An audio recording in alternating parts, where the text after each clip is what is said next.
నమస్కారం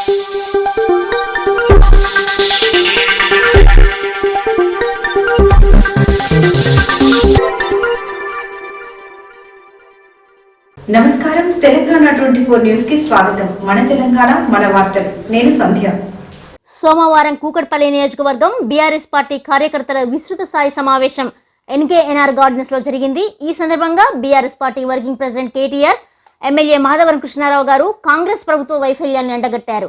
ముందుగా ఎమ్మెల్యే మాధవరం కృష్ణారావు గారు మాట్లాడుతూ, గతంలో బీఆర్ఎస్ పార్టీ ప్రభుత్వంలో ఆనాటి ముఖ్యమంత్రి కేసీఆర్, ఆనాటి మంత్రిగా కేటీఆర్ కూకట్పల్లి నియోజకవర్గాన్ని వేల కోట్ల రూపాయలతో అభివృద్ధి చేశారని, బాల్నగర్, జేఎన్టీయూ, కైతలాపూర్ ఫ్లైఓవర్ నిర్మాణం, అండర్ పాస్ బ్రిడ్జీలు, మంచినీటికి ఇబ్బంది లేకుండా వాటర్ ట్యాంకులు, ఎస్టీపీ ప్లాంట్లు, నూతన డ్రైనేజీ వ్యవస్థ, ఎక్కడికక్కడ ఓపెన్ జిమ్లు, పార్కులు, ఇలా చెప్పుకుంటూ పోతే వేల కోట్ల రూపాయల అభివృద్ధి చేశామని, కాంగ్రెస్ ప్రభుత్వం ఏర్పడిన తర్వాత ఒక్క అభివృద్ధి పని కూడా ముందుకు వెళ్లలేదని, ఇంకా సిగ్గు లేకుండా బాలనగర్ ఫ్లైఓవర్, కైతలాపూర్ ఫ్లైఓవర్లు మేము నిర్మించామని చెప్పడం సిగ్గుచేటని ఎద్దేవా చేశారు.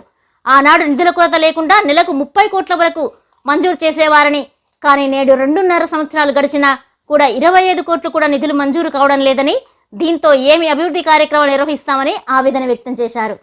అబద్ధపు హామీలతో కాంగ్రెస్ ప్రభుత్వం ప్రజలను మోసం చేస్తుందని ఎమ్మెల్యే మాధవరం కృష్ణారావు గారు అన్నారు. అనంతరం బీఆర్ఎస్ వర్కింగ్ ప్రెసిడెంట్ కేటీఆర్ గారు మాట్లాడుతూ, ఎస్ఐఆర్కు సంబంధించి ఓట్ల తొలగింపు ప్రక్రియలో అవకతవకలకు సంబంధించి ప్రజలకు అర్థమయ్యేటట్లు పవర్ పాయింట్ ప్రజెంటేషన్ ఇచ్చారు.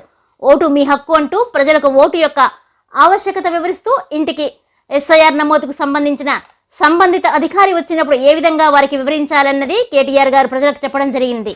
అలాగే గతంలో కూకట్పల్లి నియోజకవర్గంలో ఎన్నో అభివృద్ధి కార్యక్రమాలు చేసుకున్నామని, ఎమ్మెల్యే మాధవరం కృష్ణారావు గారి నాయకత్వంలో కార్యకర్తలు సైనికుల్లాగా పనిచేస్తూ రాష్ట్రంలోనే అత్యధిక మెజారిటీ స్థానం మాధవరం కృష్ణారావు గారికి ఇచ్చారని, భవిష్యత్తులో కూడా 1,00,000 మెజారిటీతో గెలిపించాలని పిలుపునిచ్చారు.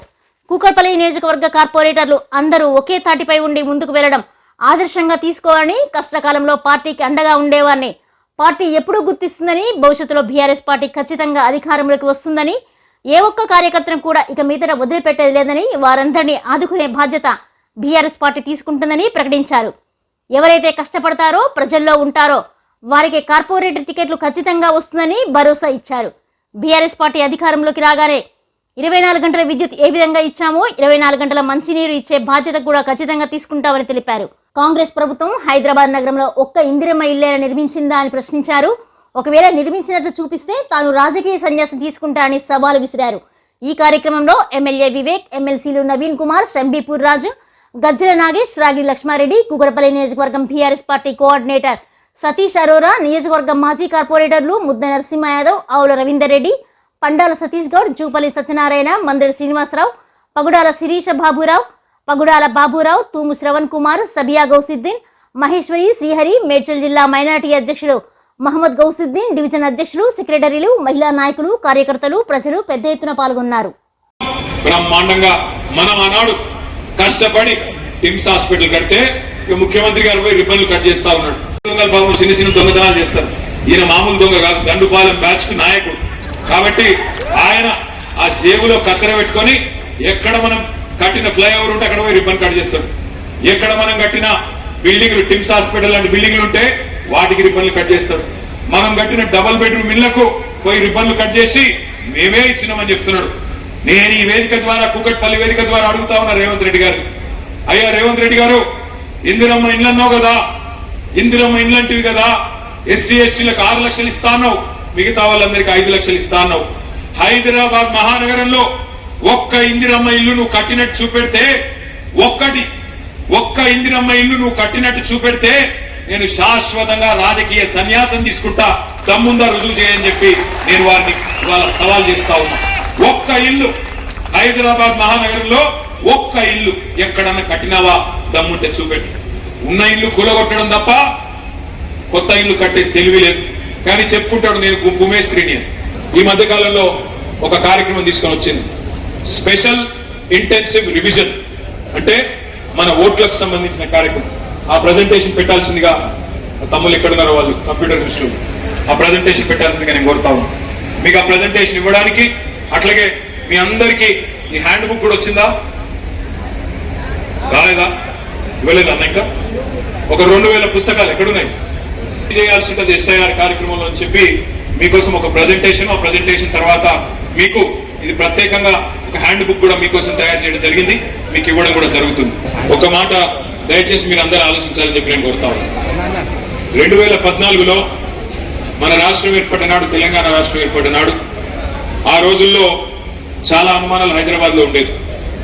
ఏమవుతుందో హైదరాబాద్కి, ఎట్లా ఉంటుందో భవిష్యత్తు, మరి వీళ్ళకి పరిపాలన అనుభవం ఉందా, వీళ్ళతో అవుతుందా, హైదరాబాద్ ముంగటి తీసుకుపోవడు, ఇక్కడ ఆంధ్ర తెలంగాణ పంచాయతీలు ఎట్లుంటాయి, ఇవన్నీ కూడా చాలా రకాల అనుమానాలు ఉండేది. కానీ 10 ఏళ్ళు కేసీఆర్ గారి పరిపాలనలో పేదవాళ్ళు, ఏ ప్రాంతం వారైనా సరే పేదవాళ్ళు మరి బ్రహ్మాండంగా సుఖంగా సంతోషంగా ఆనందంగా ఉండే పరిస్థితి ఉండే తప్ప ఏనాడు ఎవరిని ఇబ్బంది పెట్టలేదు అనే మాట కూడా నేను మీకు గుర్తు చేస్తా ఉన్నాను.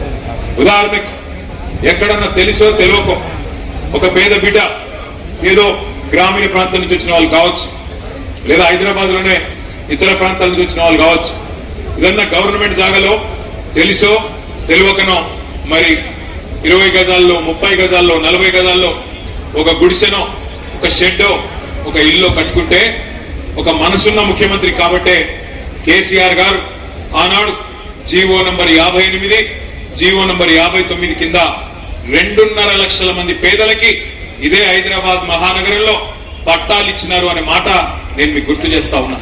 1 కాదు 2 కాదు, 2.5 లక్షల మంది పేదలకి పట్టాలు ఇచ్చిన మహానాయకుడు కేసీఆర్ గారు. మరి ఈరోజు కాంగ్రెస్ ప్రభుత్వం వచ్చింది, 2.5 ఏళ్ళు అయింది. ఈ 2.5 ఏళ్లలో ఒక్కసారి ఆలోచన చేయండి. హైదరాబాద్ మహానగరంలో మీ కుకట్పల్లి నియోజకవర్గంలో ఒక్క ఇల్లన్న కట్టినరా కాంగ్రెస్ వాళ్ళు?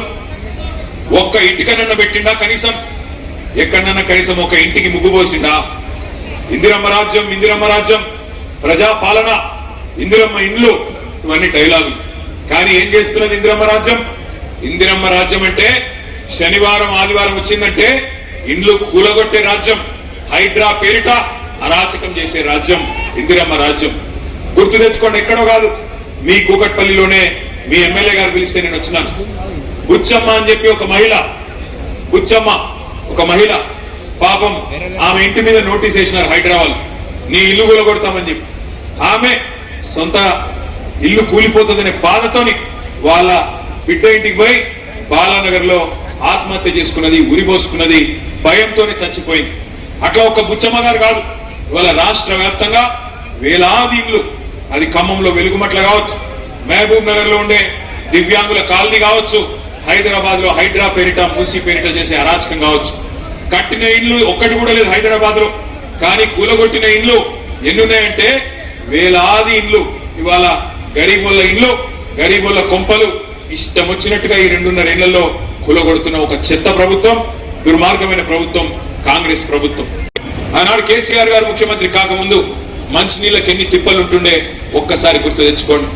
ట్యాంకర్లు, బిందెల ప్రదర్శనలు, ఎండాకాలం వచ్చిందంటే జలమండలి ముందు ఖాళీ కుండలు, ఖాళీ బిందెలతోని మా ఆడబిడ్డలు పోయి ఆనాడు పీజేఆర్ గారి నాయకత్వంలో ధర్నాలు చేసిన దుస్థితి ఉండేనా లేదా ఒక్కసారి గుర్తు తెచ్చుకోండి. కానీ అదే కేసీఆర్ గారు వచ్చిన తర్వాత ఎంత బ్రహ్మాండంగా రూపాయికే నల్ల కనెక్షన్ ఇచ్చి 20,000 లీటర్లను ఉచితంగా ఇచ్చి శివారు ప్రాంతాలలో దాదాపు వేలాది కోట్ల రూపాయలు ఖర్చు పెట్టి మీ మంచినీళ్ల గోస తీర్చిన మాట నిజమా కాదా ఒక్కసారి గట్టిగా చప్పట్లతో కేసీఆర్ గారికి చెప్పాలని చెప్పి నేను కోరుతా ఉన్నా. కేసీఆర్ ప్రభుత్వం రాకముందు ఏ అపార్ట్మెంట్ కి పోయినా డీజిల్ గబ్బు, జనరేటర్లు, ఏ చిన్న దుకాణానికి పోయినా ఇన్వర్టర్లు, ఎండాకాలం వచ్చిందంటే పంకా కూడా తిరగలేని పరిస్థితి. కానీ అదే కేసీఆర్ ప్రభుత్వం వచ్చినాక సంవత్సరం తిరగకుండానే 24 గంటల కరెంట్ ఇచ్చిన మాట వాస్తవమా కాదా? ఇచ్చిన మాట వాస్తవమా కాదా? నేను ఇవాళ మీ అందరికీ కూకట్పల్లిలో వాగ్దానం చేస్తా ఉన్నా, మళ్ళీ తిరిగి వచ్చేది 2028లో ముమ్మాటికి గులాబీ జెండానే వస్తుంది, కేసీఆర్ గారు ముఖ్యమంత్రి అవుతారు. నేను మీకు వాగ్దానం చేస్తా ఉన్నా, మీ ఎమ్మెల్యే గారు ముందే చెప్తా ఉన్నా, 24 గంటల కరెంట్ ఎట్లా అయితే ఇచ్చావో హైదరాబాద్ మహానగరంలో 24 గంటలు మంచినీళ్ళు ఇచ్చే బాధ్యత కూడా నాది అని చెప్పి నేను విజ్ఞప్తి చేస్తా ఉన్నా. తప్పకుండా ఇది చేసి చూపెడతా అని చెప్పి కూడా మా ఆడబిడ్డలందరికీ నేను వాగ్దానం చేస్తా ఉన్నా. అనుకుంటే అసంభవం ఏమీ కాదు. 65 ఏళ్ళు కాంగ్రెస్ వాళ్ళు కరెంటు కూడా ఇవ్వలేకపోయినారు. వ్యవసాయానికి కరెంట్ ఇవ్వలేదు, హైదరాబాద్ లో ఇళ్లలో కరెంట్ ఇవ్వలేదు, ఆఖరికి పరిశ్రమలకు కరెంట్ ఇవ్వకపోతే వారానికి 3 రోజులు మా కుత్బుల్లాపూర్ లో శివారు ప్రాంతాల్లో ఉండే మరి పరిశ్రమలు మూత పెట్టుకునే పరిస్థితి. అందుకే నేను మీకు చెప్తా ఉన్నా, 24 గంటల కరెంట్ ఇచ్చింది కేసీఆరే. రేపు మళ్ళీ 24 గంటల నీళ్లు హైదరాబాద్ మహానగరంలో ఇవ్వబోయేది తిరిగి మళ్ళీ కేసీఆర్ అనే మాటను మీకు విజ్ఞప్తి చేస్తా ఉన్నా. వచ్చింది కృష్ణ, ఫస్ట్ క్లాస్ లో పాస్ అయినావు, కాంగ్రెస్ నీకు మీ కార్యకర్తలు. మనమేమో ఆ పని చేసినాం, ప్రజల మనసు గెలుచుకున్నాం. వీళ్ళేమో దొంగ కార్డులు పట్టుకొని గ్యారంటీ కార్డులను పట్టుకొని పాపం ఊర్లలో పోయి అందరు గొప్పలు ముంచింది.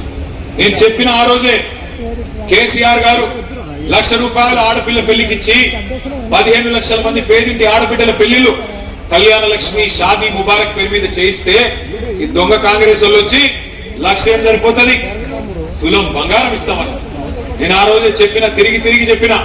పెద్ద ఆయన కేసీఆర్ గారు కూడా చెప్పినారు, మోసపోతే గోసపడతారు, బాధపడతారు, మోసపోకండి, అది మంచి పార్టీ కాదు కాంగ్రెస్ పార్టీ. పెద్ద ఆయన కేసీఆర్ గారు పెద్ద మనిషి కాబట్టి మర్యాదగా చెప్పిండు. నేనేం చెప్పినా అంటే, వీళ్ళు బంగారం ఇచ్చే బ్యాచ్ కాదు, కుస్తల తాడెత్తుకపోయే దొంగల బ్యాచ్, ఇది నమ్మకండి అని చెప్పిన నేను. కానీ కొంతమంది దురదృష్టవశాత్తు వాళ్ళు నమ్మడం జరిగింది. నమ్మిన పాపానికి ఈ రోజు ఎట్లా ఉందో పరిస్థితి మా ఆడకూతురులందరికీ రాష్ట్రంలో కనబడతానే ఉన్నది. ఇలా రియల్ ఎస్టేట్ రంగం ఎట్లా కుదేలైపోయింది అంటే, నిన్నటికి నిన్న ఇందిరా పార్క్ దగ్గర ఆ సెంట్రింగ్ వర్కర్స్ ఉంటారు, హమాలీలు ఉంటారు, వారందరూ సెంట్రింగ్ వర్కర్లు. వాళ్ళు పాపం ఎంతో కష్టపడి నిర్మాణ రంగంలో రాత్రనక పగలనక ఎండాకాలం లేదు వానకాలం లేదు పనిచేస్తూ ఉంటారు. వాళ్ళందరూ లక్షలాది మంది ఇలా లబోదిబోమని మొత్తుకుంటున్నారు. నిన్న కృష్ణారావు గారు, మా తలసాని శ్రీనివాస్ యాదవ్ గారు, మా గౌరవ ఎమ్మెల్యేలు 3-4 పోయి వాళ్ళకు ధైర్యం చెప్పొచ్చినారు. మళ్ళీ కేసీఆర్ గారు వస్తారు, మళ్ళీ నిర్మాణ రంగం పుంజుకుంటది, మీరెవరు భయపడకండి, మీ సమస్యలను కూడా మేము పరిష్కారం చేస్తామని చెప్పారు. వాళ్ళు ఇన్సూరెన్స్ లాంటి ఇంకా చిన్న కోరికలు కోరుతా ఉన్నారు. నేను సెంట్రింగ్ వర్కర్స్ కూడా చెప్తా ఉన్నా, అదే విధంగా గృహ నిర్మాణ రంగంలో పనిచేసే ప్రతి కార్మికుడికి నేను చెప్తా ఉన్నా, మీకు మళ్ళీ అండగా ఉండేది ఈ గులాబీ జెండానే, తప్పకుండా మిమ్మల్ని కడుపులో పెట్టుకొని కాపాడుకుంటామనే మాట కూడా నేను విజ్ఞప్తి చేస్తా ఉన్నా.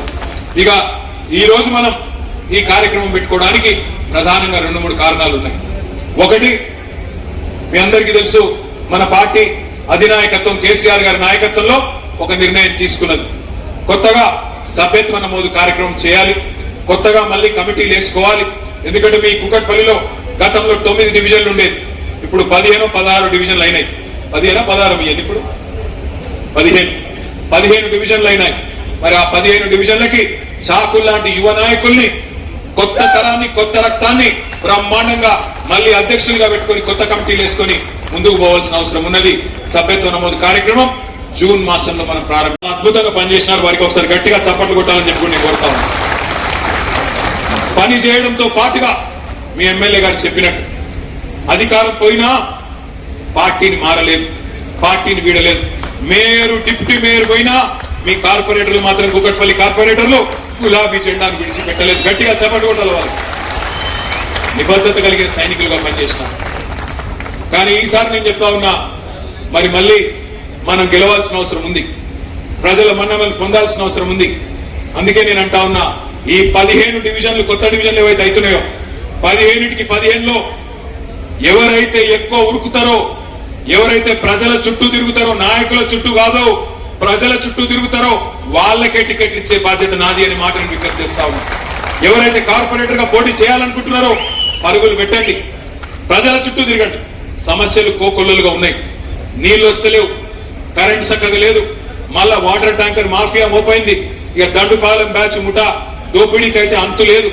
ఒక్కటంటే ఒక్క వాగ్దానం, 420 హామీలు ఇస్తే ఒక్కటంటే ఒక్క వాగ్దానం కూడా నిలుపుకోలేదు. ఒక్క ఇల్లు కట్టలేదు హైదరాబాద్ లో, ఒక్క ఇటుక పెట్టలేదు. కానీ వేలాది ఇల్లు కూలగొట్టి ఇవాళ శనివారం ఆదివారం వచ్చిందంటే హైడ్రా అనే భూతం వచ్చి ఎక్కడ మీద పడి మింగేస్తుందేమో అనే భయం హైదరాబాద్ లోని పట్టణ పేదల గుండెల నిండా ఉన్నది.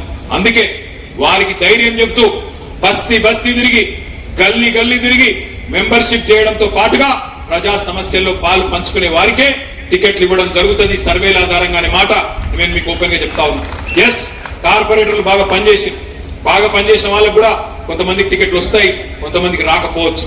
డివిజన్లు పెరిగినాయి, రిజర్వేషన్లు మారుతాయి, అట్లాగే మళ్ళీ గవర్నమెంట్ కూడా వస్తుంది. వచ్చినప్పుడు అందరినీ గౌరవించుకునే, అందరినీ కాపాడుకునే బాధ్యత నా మీద ఉన్నది. నేను ఇక్కడికి వచ్చినప్పుడు ఒక తమ్ముడు చిట్టి పంపించిండు, అన్న గతం నుంచి పనిచేసిన ఉద్యమకారులను కూడా కాపాడుకోండి. మీకు కూడా నేను మాటిస్తా ఉన్నా, 10 ఏళ్ళు అభివృద్ధి అనే ఒక లక్ష్యం పెట్టుకుని ఒక తపస్సులాగా పనిచేసినాం. కానీ వచ్చే టర్మ్ లో పార్టీకి అండగా నిలబడ్డ ప్రతి కార్యకర్త, ఉద్యమ బిడ్డ కావచ్చు, కార్యకర్తగా ఉన్న వాళ్ళు కావచ్చు, కడుపులో పెట్టుకొని చూసుకునే బాధ్యత మాది. పదవుల రూపంలోనో పన్నుల రూపంలోనో మిమ్మల్ని కాపాడుకునే బాధ్యత మాది. వాళ్ళ పార్టీకి కష్టకాలం వచ్చినప్పుడు ఇంతమంది అండగా నిలబడి మాకు ధైర్యం చెప్తున్నందుకు మీ అందరికీ మళ్ళొక్కసారి నేను శిరస్సు వంచి నమస్కారం చేసుకుంటా ఉన్నాను. జూన్ మాసంలో ఈ మెంబర్షిప్ కార్యక్రమం ప్రారంభం అవుతుంది. దాదాపు 45 రోజుల నుంచి 60 రోజుల పాటు మెంబర్షిప్ కమిటీల నిర్మాణం ఈ కార్యక్రమం జరుగుతుంది. బ్రహ్మాండంగా ఈసారి డిజిటల్ పద్ధతిలో చేయబోతా ఉన్నాం. దానికి సంబంధించిన శిక్షణ కార్యక్రమం కూడా మీకు ప్రత్యేకంగా ఏర్పాటు చేస్తాం. బూత్ కి 2 చొప్పున ప్రతి బూత్ లో 2 యువకులకు లేదా యువతులకి ట్రైనింగ్ ఇస్తాం. దానికి ప్రత్యేకమైన శిక్షణ కార్యక్రమం ఉంటుంది. ఇవి న్యూస్ అప్డేట్స్. మరిన్ని అప్డేట్స్ కోసం చూస్తూనే ఉండండి తెలంగాణ 24 న్యూస్.